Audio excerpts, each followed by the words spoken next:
Good morning students. आज हमारा जो टॉपिक रहेगा basics of trigonometric function chapter 2 पे रहेगा। देखिए जो अपना रिड्यूस हुआ है सिलेबस, उसके अंदर क्या रिड्यूस हुआ है, एक तो आपके पास जो प्रॉपर्टीज वाले क्वेश्चन थे और इसके ग्राफ, दो चीजें रिड्यूस हुई है, graph of trigonometric function and second thing properties वाले जो सम थे, प्रॉपर्टीज इसकी हट गई है। तो हमारे पास अब बचता है एक्सरसाइज फर्स्ट ओनली, तो उसको हमें पढ़ना है, उसके बेसिक्स हम लेके चलते हैं। देखिए नाम से ये inverse of trigonometric function, trigonometric जो भी फंक्शन होंगे उनके इनवर्स हमें उसका बेसिक्स कैलकुलेट करना है, क्या होता है, किस तरीके से होता है। तो इससे पहले हम बात करते हैं ट्रिग्नोमेट्रिक फंक्शन। हमने लास्ट ईयर ट्रिग्नोमेट्री के अंदर पढ़ा था भाई, sine cos tan cot secant, इनसे रिलेटेड जितने भी हमने सम सॉल्व किए थे। आज हम बात करेंगे इनवर्स ट्रिग्नोमेट्रिक फंक्शन। तो बात आएगी इनवर्स की। फर्स्ट चैप्टर के अंदर हमने 10+2 में पढ़ा था हम लोगों ने कि क्या था कि इनवर्स ऑफ फंक्शन, हम बात करें एफ, अगर ए से बी पे कोई फंक्शन है और अगर ये फंक्शन दो कंडीशन को वेरीफाई करता है, किस किस को, 1 1 और सेकंड थिंग ऑन 2, अगर ये दो कंडीशन को वेरीफाई करेगा तो ही इसका इनवर्स एग्जिस्ट करेगा, अदरवाइज इनवर्स एग्जिस्ट नहीं करता। दैट मीन्स अगर हमें एफ से एफ इनवर्स पे जाना है तो दो चीजों का ध्यान रखना होगा कि फंक्शन 1 1 होना चाहिए और ऑन 2, इन दोनों का कलेक्टिवली हम इसको बोल देखते हैं बाइजेक्टिव।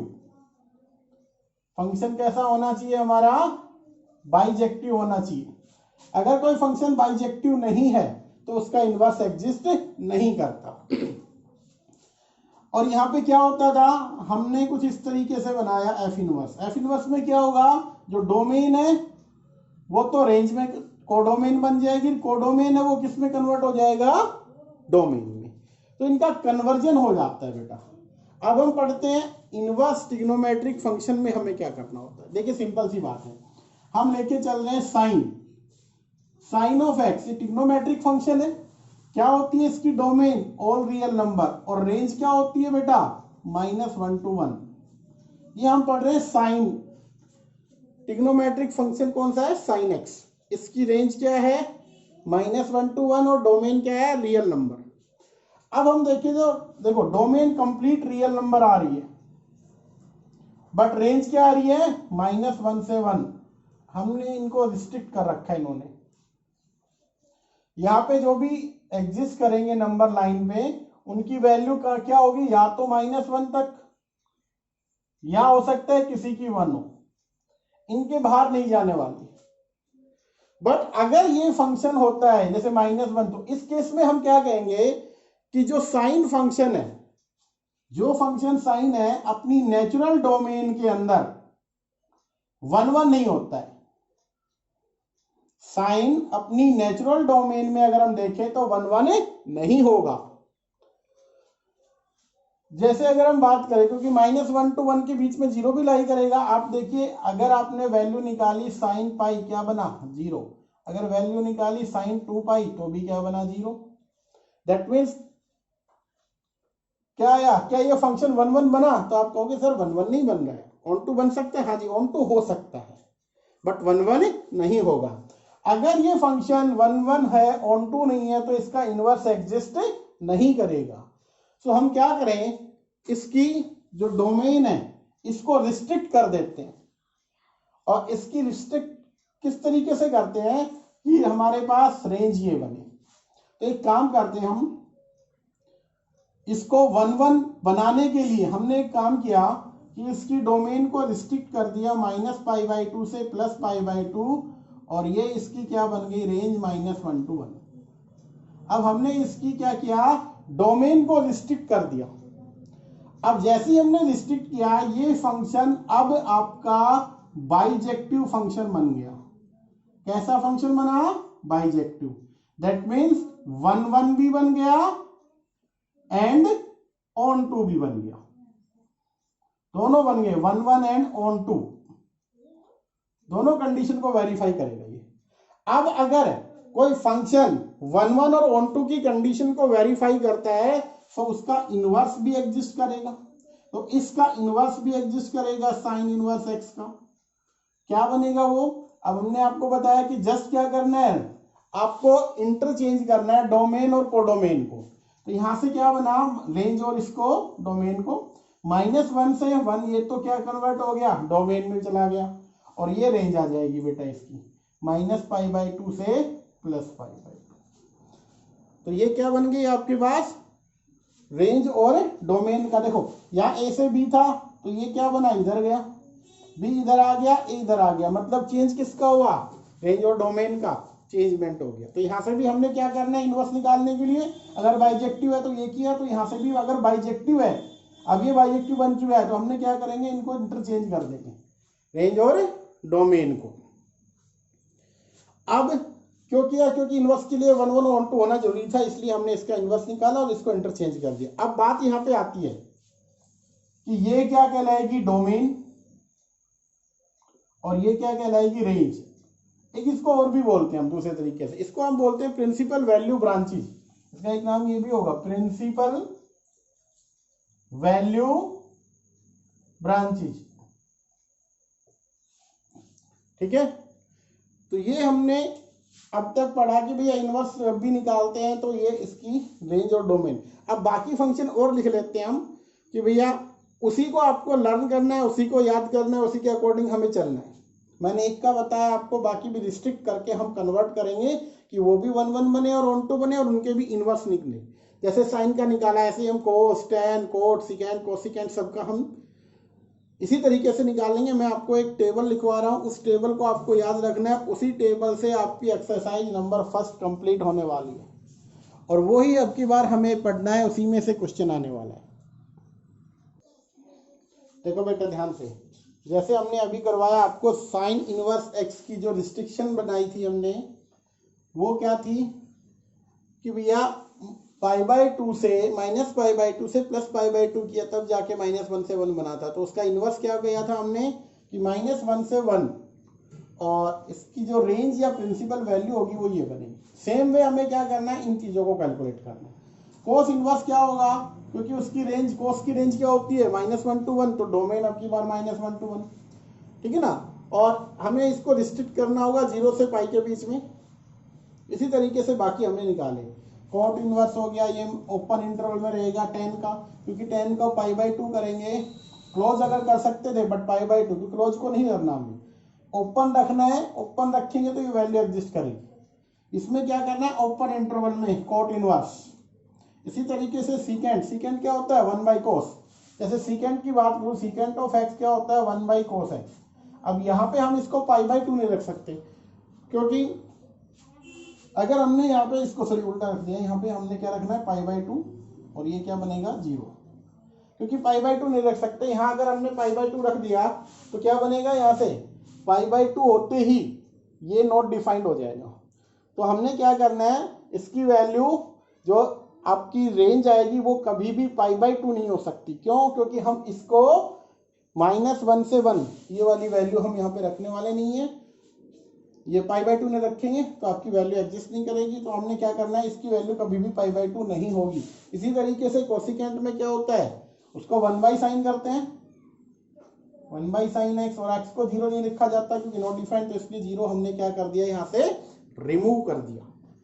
अब हम चलते हैं आपके क्वेश्चंस के ऊपर। क्वेश्चन किस टाइप से आते हैं, जैसे यहाँ पे आता है, कोई कुछ लेके चलते हैं। मान लीजिए पहला सम है, find principal value of sine inverse 1/2। ये कहता है आपको या -1/2, कहता है इसकी वैल्यू को कैलकुलेट करना, हमें प्रिंसिपल वैल्यू निकालनी है इसकी। तो हम क्या करेंगे, प्रिंसिपल वैल्यू क्या होती है, एंगल्स की फॉर्म में होती है। तो लेट आप एक काम करिएगा, sine inverse -1/2 is equals to theta. Let इसकी प्रिंसिपल वैल्यू, इसका मतलब क्या माना हमने, principal value of this function is theta. हमें क्या करना है, यहां से अगर हम कैलकुलेट करें साइन ऑफ थीटा तो वैल्यू क्या बनी, -1/2। अब आपको क्या करना है, ये चेक करना है कि 1/2 किस पे होता है, साइन में। अब साइन में 1/2 होता है 30 के ऊपर, तो सिर्फ हमें पहले इसको सोल्व करना है। तो ये वैल्यू आई 30 का मीन साइन π/6, बट इसकी रेंज क्या होती है -π/2 से +π/2।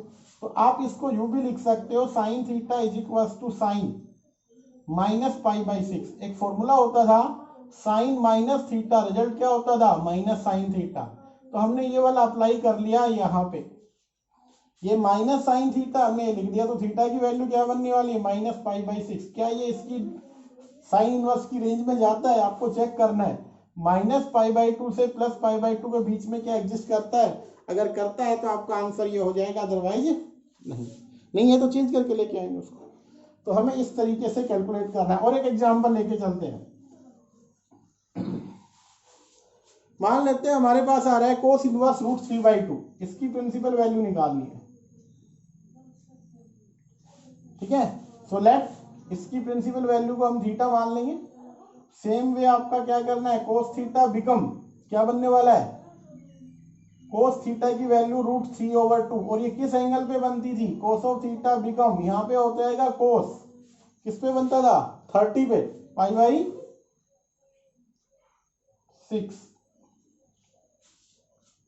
थर्टी पे बनता था।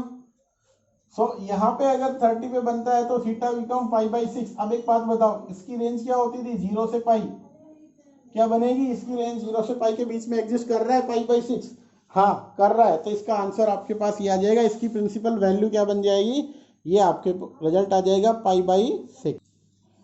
देखिए और एक एग्जांपल लेके चलते हैं बेटा। जैसे हमने लिखा tan इनवर्स -√3, tan इनवर्स -√3, इसकी प्रिंसिपल वैल्यू निकालनी है। Let it be theta, so tangent of theta become -√3। अब सबसे पहले हमारा काम होगा कि √3 किस पे होता था, tan √3 होता था 60 पे, 60 का मतलब π/3 पे। tan theta is equals to, ये बन गया tan π/3, नेगेटिव बाहर रख लो।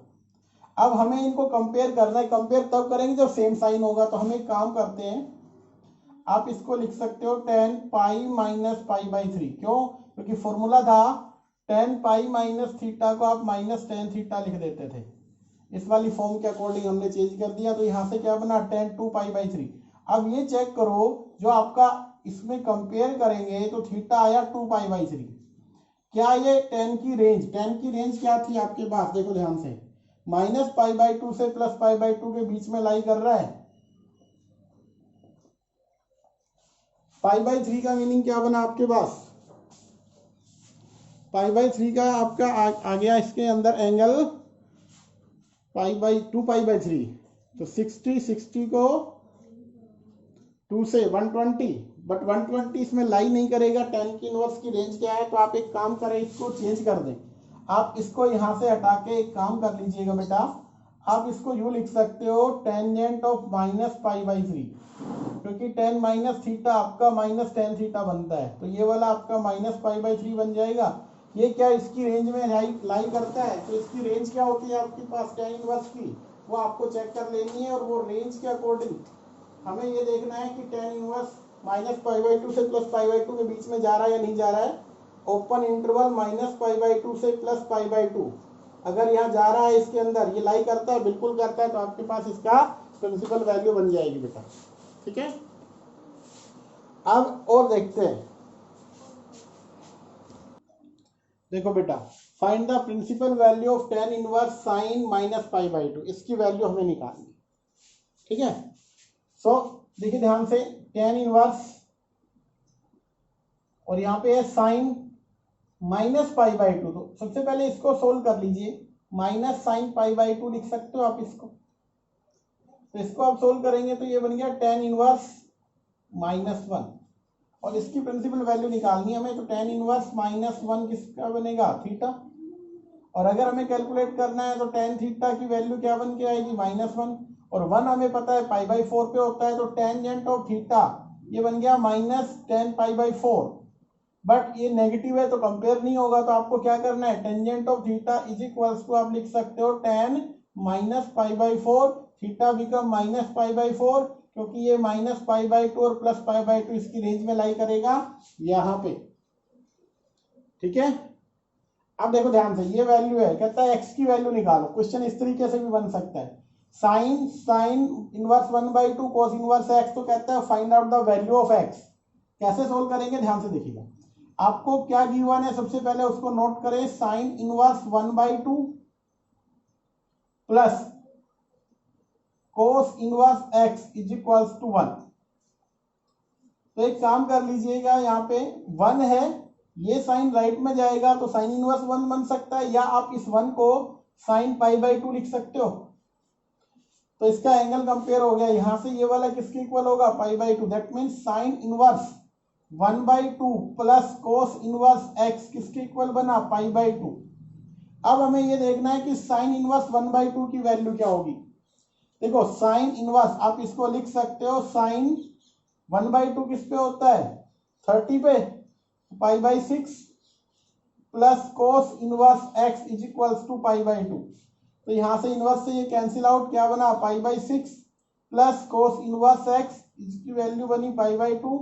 सो कोस इनवर्स x की वैल्यू π/2 में से π/6, π/2 क्या होता है 90, और 90 में से अगर हमने कितना कम कर दिया, π/6 30, तो 60 बच गया। तो वैल्यू क्या बनी हमारे पास, π/3 बनेगी बेटा। तो इसका मीनिंग क्या बना, कोस इनवर्स x ये बना π/3, x की वैल्यू कोस π/3, और आपको पता है इसकी वैल्यू क्या होती है यहाँ पे, कोस π/3 कोस 60, कोस 60 पे वैल्यू क्या आती है 1/2। तो आपका आंसर क्या आने वाला है 1/2। ठीक है, आ गया सुन में। देखो बेटा ध्यान से, हमें इसकी वैल्यू को कैलकुलेट करना है, तो इसकी वैल्यू क्या बनने वाली है, ध्यान से देखिएगा। सबसे पहले तो आपको इनकी डायरेक्ट वैल्यू, जैसे यहाँ पे 1 होता है π/4 पे, आपको मालूम है, -1/2 किस पे होता है। अगर आप कंफ्यूजन में हो तो आपको एक काम करना है, अगर कुछ भी नहीं याद तो आप एक काम कर लीजिए, इनको कुछ इस तरीके से कंसीडर कर लें। लेट tan इनवर्स 1 थीटा, ठीक है, और cos inverse -1/2 let it will be 5, और लास्ट वाला क्या था, साइन इनवर्स -1/2, इसको आपने मान लेना है, जो भी आप साइन मान लो। ये कुछ टर्म्स में हमने कन्वर्ट कर दिया। इसका मतलब हमें ये जो बन गया, अब क्या बन गया, theta plus phi plus psi, इसकी वैल्यू हमें चाहिए। हम इनको कैलकुलेट कर लेते, जैसे इसके अकॉर्डिंग क्या बनेगा, tangent of theta is equals to 1। आपको पता है tan थीटा 1 किस पे होता है, tan π/4 पे, तो थीटा बिकम π/4। यहाँ पे कोस इनवर्स है, तो यहां से क्या बनेगा, cos फाई माइनस का 1/2, और cos 1/2 किस पे होता है 60 पे, तो ये बन गया माइनस कोस, माइनस को ऐड रखो, इसकी वैल्यू 60 π/3। अब हमें इसको पॉजिटिव करना है, तो आप क्या लिख सकते हो, cos phi is equals to, आप इसको पाई माइनस π/3 कर लीजिए। क्यों, क्योंकि रेंज होती है cos की 0 से पाई, इसमें कन्वर्ट कर देंगे हम। तो क्या बन गया 2π/3 cos के अंदर, तो फाई की वैल्यू क्या बनी 2π/3। फिर हमारे पास है साइन इनवर्स, तो यहाँ पे साइन ऑफ साई की वैल्यू क्या बनी -1/2, sine psi is equals to minus sine, इसको आप कर सकते हो π/6, इसको आप बन गया -π/6, psi become sine of psi, और साई की वैल्यू अगर हम कैलकुलेट करें तो -π/6। ये हमें सोल्व करना था, तो यहाँ पे वैल्यू रख दो। ये वाला बना π/4, ये वाला बना 2π/3, और ये वाला बन गया -π/6। इसको सिंप्लीफाई कर लीजिएगा, एलसीएम ले लीजिएगा। एलसीएम क्या आ रहा है 6 12, 4 × 3 तो 3, प्लस 3 4 जा 4 × 2 8, पाई है साथ में इनके, और ये -2π। तो क्या बना 8 और 3 11, 11 - 2 9, π/12 3π/4, ये आपके पास इसका रिजल्ट आ जाए। तो इस तरीके से आप इसको देख लेना, डायरेक्टली सोल्व कैसे होगा, तो आप इस तरीके से इनको सोल्व कर सकते हो बेटा। तो बेटा इस तरीके से ये आपको सोल्व करना है। आपकी फर्स्ट एक्सरसाइज है उसका बेसिक्स बेटा यही है, और एक्चुअली आईटीएफ का बेसिक्स यही रहेगा। आपको इनकी हेल्प से उनको सोल्व कर लेना है, और आपका अब की बार एग्जाम में इन्हीं में से कोई एक क्वेश्चन आएगा 2 मार्क्स में, या शायद 2 मार्क्स के अंदर क्वेश्चन बने, ध्यान रखना आपको।